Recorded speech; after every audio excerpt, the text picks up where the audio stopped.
Ini asapnya nih, nodokal langsung ke muka ini.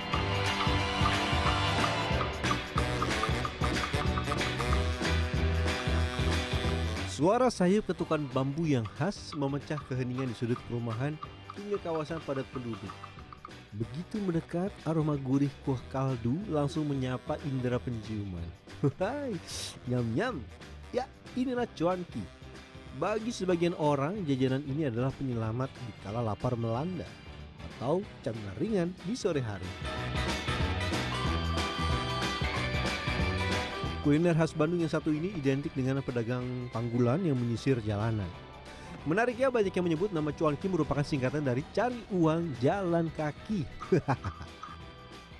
Selamat datang pemirsa di segmen Saya Menjadi. Perjalanan panjang untuk membuat cuanki dimulai dari sini. Bikin tahu. Kenapa sih bikin tahu sendiri? Biar lebih hemat dan fresh tentunya. Saksikan selengkapnya segmen Saya Menjadi kali ini. Perjalanan saya kali ini bermuara di salah satu produsen besar cuanki di Kecamatan Cilawu, Kabupaten Garut, Jawa Barat. Di rumah produksi ini tidak kurang dari 10.000 butir cuanki diproduksi setiap hari. Dan bintang utamanya adalah tahu dengan isian adonan ikan yang gurih. Yuk kita belajar buat. Oke. Kang, taruh mana Kang? Sini aja. Panas. Ada daun euy. Asli panas pisan. Nih, gede dah sekalian dah. Iya. Aduh. Oke. Setelah melalui proses perendaman dan penggilingan, adonan kedelai kemudian dimasak hingga matang sempurna. Ininya biar hancur, nggak kental. Nah, Gini. Emang kalau sampai dia kental kenapa, Kang?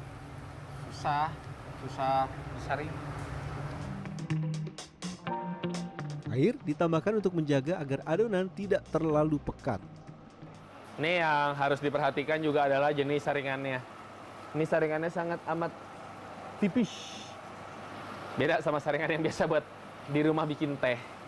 Nah, biar dia nggak ada ampas yang ke bawah ya Kang ya. Walau sudah diambil sarinya untuk menjadi tahu, sisa ampas kedelai masih bisa dimanfaatkan. Udah cukup? Nah ini yang sudah tidak bisa lagi dipakai. Ini jadi ampas ya? Ampas Biasa buat apa Kang? buat sapi. Sapi, meh.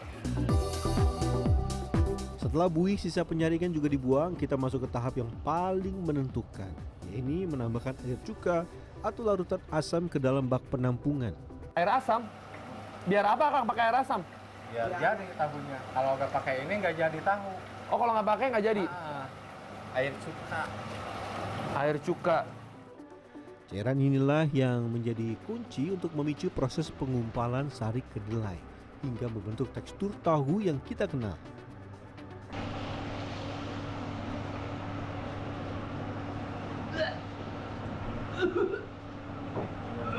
Baunya.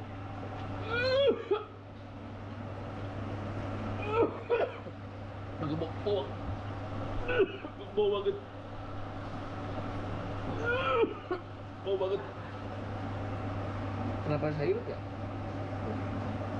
Aduh. Agak bau merah banget. Jangan dicoba di rumah. Kesalahan. Lagi Kang. Saat bertemu dengan zat asam dari air cuka, protein ini akan saling mengikat dan memisahkan diri dari air. Proses alami inilah yang mengubah cairan kedelai jadi butiran-butiran bakal tahu.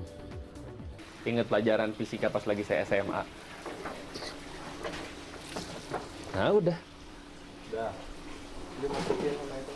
Air yang ada di atas ini akan dijadikan air untuk asam berikutnya.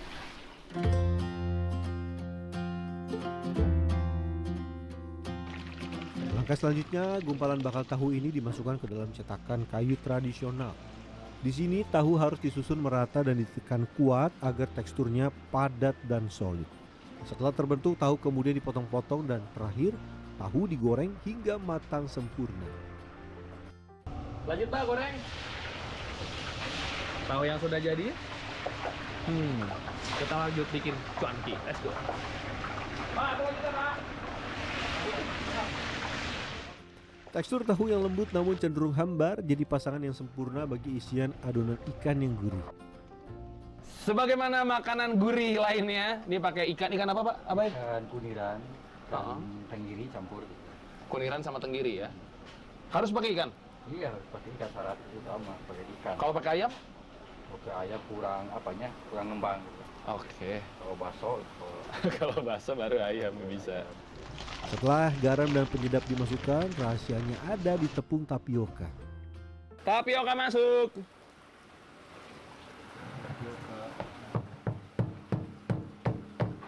Nggak pakai tepung beras, enggak. tepung maizena, hanya satu tepung. Iya. Mengapa hanya tapioka? Karena tepung inilah yang memberikan efek membal atau kenyal yang jadi ciri khas cuanki. Jika dicampur tepung lain, teksturnya menjadi lebih keras dan kurang lentur. Dan selanjutnya tahu akan disatukan dengan adonan cuanki. Oke, udah jadi. Kalau tahunya udah beres, si adonan udah beres, tinggal disatuin aja. Tapi tahunya dibelah setengah dulu ya. Tidak hanya tahu isi, beragam varian cuanki polos dengan berbagai bentuk juga diproduksi di sini. Jadi tinggal pilih, mau yang lembutnya tahu atau kenyalnya cuanki original, semua tersedia lengkap. Lalu tinggal digoreng deh. Kang, yang ini Kang? Iya. Oke. Sip, ini langsung digoreng. Sip. Ujung ya? Ujung. Menggunakan kayu bakar untuk proses penggorengan ternyata punya tantangan tersendiri. Kalau yang ini apinya sedang, kalau yang ini besar. Lah. Jadi buat kalau yang itu buat ngembangin doang. Oh iya. Jangan dilempar. Kenapa Mas Agung? Kenapa Mas Agung? Kenapa? Gini, kena minyak. Triknya gini.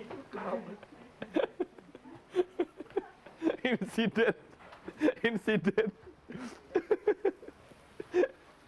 Selain hawa panas yang menyengat, asapnya pun membuat mata terasa sangat perih. Udah, kelar.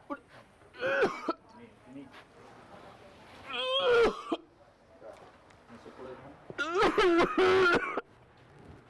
Ayo dah. Asapnya naik. Satu sama. Foto jurnalisnya kena, FP-nya juga kena. Mantap, brothers. Dan iya, mulai dari cipratan minyak panas hingga perihnya asap sudah layaknya sahabat bagi para pekerja di sini. Kang, Apa? sering kena minyak atau pernah kena minyak, Kak? Sering. Kalau setiap orang yang goreng pasti kena minyak. Tapi yang paling parah kena siapa waktu Ya itu? saya, ya tangan. Mana? Tangan ini sebelah sini. Udah kena nih. Nih, kena muka pernah. Minyak. Iya, minyak sama. Tapi ternyata ada alasan kuat loh di balik penggunaan kayu bakar. Kalau pakai kayu bakar kan aroma dari cuang gitu kan lebih khas gitu kan. Jadi lebih keluar. Dan ada yang sadar nggak kenapa ada dua wajan penggorengan di sini? Kang, emang kalau langsung ke panas kenapa, Kang? Kalau langsung ke panas itu gak kembang, ini masuk sini pasti pecah, gak bakalan ngebentuk Nempel. gitu. Kalau nempel enggak sih, cuma pecah aja, ininya jadi kayak gini nih. Nah, kayak gini, jadi pecah. Meski produksi telah menyentuh angka 100.000 butir per hari, nyatanya operasional bisnis cuanki tidak semulus yang terdengar. Kalau cuanki lain nggak naik, saya pasti nuturin sana. Lihat pasaran aja gitu. Saya mau naikin, cuanki lain nggak naik. Padahal harga bahan baku itu udah pada melambung nyampe 30%, 40% itu. Gimana saya bolak-baliknya supaya usaha saya bisa bertahan. Dan tahap akhirnya cuanki akan dijajakan oleh para pedagang ke permukiman. Lumayan. Olahraga abis nyomot-nyomot. Gajlugen. Suara ketukan kentongan kecil seakan mengiringi setiap langkah dan pikulan saya. Biasa jualan daerah mana aja? Di sekolah. Sekolah. Banyak anak SD. Di sini kanan. Kanan, ntar dulu. Kosong. Terus ke atas. Oh, ke atas, salah. Ntar mundur. Ya Allah, tanjakan lagi. Terus. Bagi Bagi yang belum terbiasa, bambu ini terasa begitu nyeri saat menekan bahu. Belum lagi saya harus menahan beban puluhan kilogram di pikulan yang harus dibawa berkeliling menempuh jarak berkilo-kilometer. Sehari biasa manggul berapa jam, Pak? Paling 5 jam. 5 jam manggul? Iya. Beginian? Iya. Set. Capek. Berhenti gitu. Tapi enggak terus keliling. Istirahat dulu gitu. Bentar, Pak. Bentar dulu ya. Tanjakan pedes.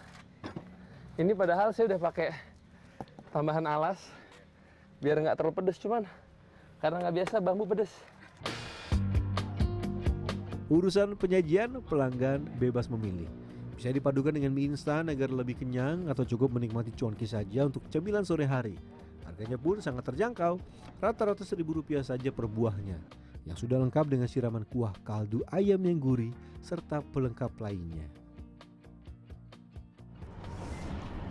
Lagi-lagi episode Sehari Menjadi membuat saya sadar bahwa setiap profesi punya tantangannya sendiri-sendiri, termasuk menjadi seorang pengusaha cuanki. Simple, sekitar 1000-an untuk segini, tapi perjuangan luar biasa. Dan Fernando Dwi Agung Yuliarto, Garut, Jawa Barat.